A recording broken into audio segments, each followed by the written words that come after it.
A solemn hush has settled over the United Kingdom and beyond.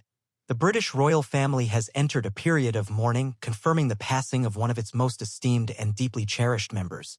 Buckingham Palace, in a message steeped in reverence, shared the heartbreaking news earlier today, gently asking the public to respect the family's privacy during this profoundly personal moment of loss. Princess Anne, the Princess Royal, stepped forward to speak on behalf of the grieving family. Her words, though measured and composed, carried the unmistakable weight of sorrow. She expressed deep gratitude for the outpouring of support the family has already received and with quiet dignity underscored how much this loss is felt, not only within the palace walls but across the nation and Commonwealth. For now, the palace has chosen to withhold the more intimate details of the royals' final days, a decision that reflects both custom and care.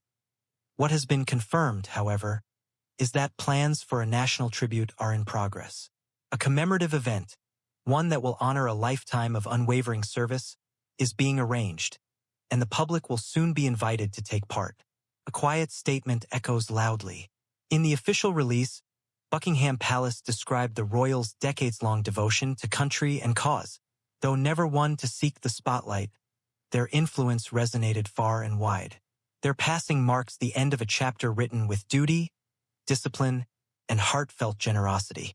The palace gently reminded the public that this royal figure devoted their life to public service. Whether standing beside school children at a ribbon-cutting ceremony or meeting veterans with tears in their eyes, their presence brought not pomp, but comfort. Through hundreds of public engagements, their voice lent strength to the vulnerable, and their time was freely given to those in need. As with many such announcements, specifics surrounding the cause of death were left unsaid out of both tradition and respect. Yet what remains unspoken is perhaps less important than what endures, the legacy of a life lived with quiet purpose and great care for others. A life lived for others. This royal's name was synonymous with steadfast service. For decades, they championed causes that struck at the heart of society's well-being, education, mental health, environmental sustainability, and veterans' welfare among them. Charities flourished under their patronage. Young people found inspiration in their words. Volunteers, often overlooked by the world, felt seen in their presence. There was something grounding about their humility, about the way they'd stop to shake every hand or offer an encouraging word to someone clearly nervous in their presence. Their engagements were never treated as duties to be checked off a royal calendar. Instead, they were moments of connection marked by authenticity and empathy. Their legacy isn't measured in titles or accolades, but in the lives they touched quietly, profoundly, enduringly. An outpouring of grief and gratitude.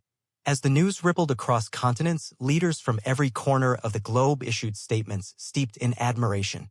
Flags now hang at half-mast across government buildings in the UK, and candlelit vigils have already begun to spring up outside royal residences. Messages have poured in from Commonwealth nations, each reflecting a shared sense of loss. A guiding light has dimmed, one prime minister said, but the warmth it gave us will remain. Royal families from Europe, the Middle East, and Asia have also extended their condolences, many noting the late royal's commitment to diplomacy and human dignity. But perhaps the most heartfelt tributes have come not from podiums or press rooms, but from ordinary citizens. Across social media, thousands are sharing memories, snippets of encounters, photographs of smiles exchanged, stories of how a kind word from this royal changed the course of a difficult day. It's these glimpses of grace that seem to define their legacy best. A memorial to unite the nation. Though details are still unfolding, Buckingham Palace has confirmed a national memorial service is being planned. The event is expected to draw dignitaries, heads of state, and representatives from the many charitable causes the late royal supported. It will be more than ceremony. It will be a shared moment of reflection, a national pause to honor a life of devotion. Television networks like the BBC and ITV are preparing for full coverage, ensuring that those across the UK and abroad can take part in their own way. As tradition holds, books of condolence will be placed at key royal residences Windsor Castle, St. James's Palace, and the Palace of Holyrood House. For those who cannot attend in person, the royal family's official website will offer a virtual space for messages of remembrance, allowing anyone with a story to tell or a goodbye to share to do so. A nation takes a breath. This moment has caused many across the country to look inward, to reflect not just on one royal's life, but on the meaning of monarchy itself. In coffee shops, classrooms, and living rooms, conversations have turned to the role the royal family plays in the emotional architecture of the nation. It also draws inevitable parallels with other great transitions in recent history. The memory of Queen Elizabeth II, whose passing marked the end of an era, still lingers in the national consciousness. Her son, King Charles III, has stepped into his role with quiet determination. And now, with this new loss, the people are reminded once more that even figures wrapped in ceremony are not immune to the ache of human grief. Still, amid sorrow, there is strength. The British people have long known how to honor the past while looking toward the future. And this time is no different. A legacy etched in history. Those who worked alongside the late royal remember not just a leader, but a mentor. Staff recall private moments of kindness, letters handwritten in thanks, gestures of support during personal trials, and a warm laugh that could soften even the most formal engagements. Community organizers speak of a champion who never made their presence about themselves. They didn't just lend their name, one charity had shared. They showed up, again and again. It's this quiet consistency that will remain in the memories of many. A dedication that spanned decades. A commitment that never wavered, even in the face of personal difficulty. A figure who upheld the values of the crown not with grandeur, but with grace. And for that, the nation mourns not just the title, but the soul behind it. The sorrow that now sweeps across Britain is not confined to royal watchers or history enthusiasts. It touches every person who has ever felt pride in a quiet act of service or seen dignity upheld when no spotlight was present. Because that's what this royal represented, not grandeur or distance, but the deeply human values of loyalty, humility, and compassion. They weren't the loudest voice in the room. But when they spoke, people listened. And when they listened, people felt seen. Carrying the torch forward. As the palace moves ahead with plans for the National Memorial, there's already a sense that this will be more than a ceremonial goodbye. It will be a call to remember what service really looks like, not the kind that's performative or fleeting, but the kind that's rooted in commitment carried out year after year, long after the cameras have gone. For the many charities they supported, this loss feels personal. Boards are holding emergency meetings not just to prepare public tributes, but to consider how to carry the mission forward in a way that would honor their patron spirit. Some plan to rename programs after them. Others will expand outreach efforts in remembrance. But no matter how each chooses to honor them, the sentiment remains the same. They gave us more than their presence, they gave us purpose. A figure both public and private. It's easy to forget that even within the royal family, each individual carries not only a public identity, but a private life layered with its own joys and trials. Friends recall their wit, often dry and unexpected. Gardeners at one of the royal estates remember the way they'd wander out early in the morning, coffee in hand, to admire the roses and ask after everyone's family. Those close to them speak of their deep intellect and love for literature. They could quote Shakespeare with effortless charm, or dive into policy papers with scholars. In diplomatic circles, their ability to speak plainly and listen deeply often disarmed tension before it took root. Their loss is not just one of protocol or history. It is one that leaves a very human hole in the hearts of those who truly knew them. The royal family in transition. In the wake of this moment, public attention naturally turns to the broader royal family. With King Charles III now more than 2 years into his reign, this is yet another reminder of the ever-shifting landscape within the monarchy.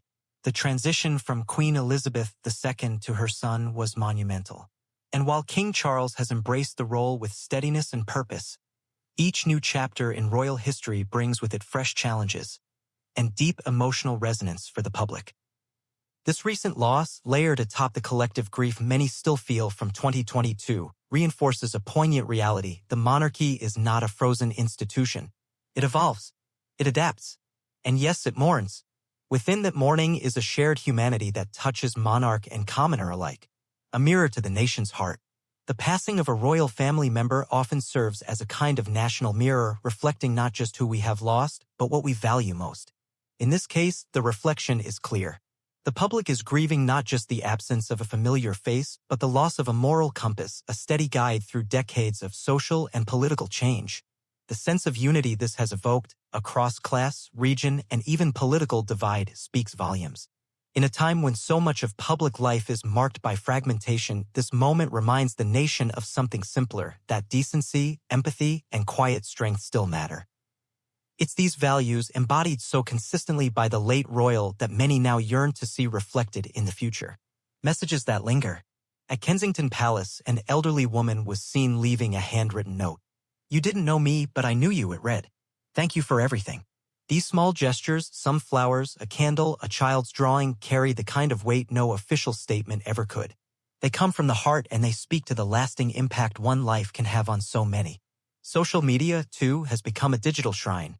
Thousands of posts have chronicled encounters with the late royal, brief but unforgettable moments, a handshake at a fundraiser, a kind word during a hospital visit, a warm smile in a crowded room. Each story, unique in detail, shares the same through line: they made me feel important. What comes next? In the days ahead, more details will emerge. The exact date and location of the memorial will be announced. We'll learn more about who will speak, what hymns will be sung, and how the nation will formally bid farewell. But already, one thing is certain: this won't just be a historical footnote. It will be a defining memory for a generation that has watched the royal family navigate everything from personal scandal to global celebration, and now another profound loss. And as we await those official moments, the public continues its own quiet remembrance. Some visit memorials. Others say a prayer. Many simply pause, perhaps unexpectedly, and feel the ache of a goodbye that somehow feels personal, even if the connection was only ever through a television screen or newspaper headline. A legacy that will not fade. Years from now, when this chapter is retold, the facts will be recorded in books and documentaries. Dates, events, honors, and accomplishments will all be cataloged neatly.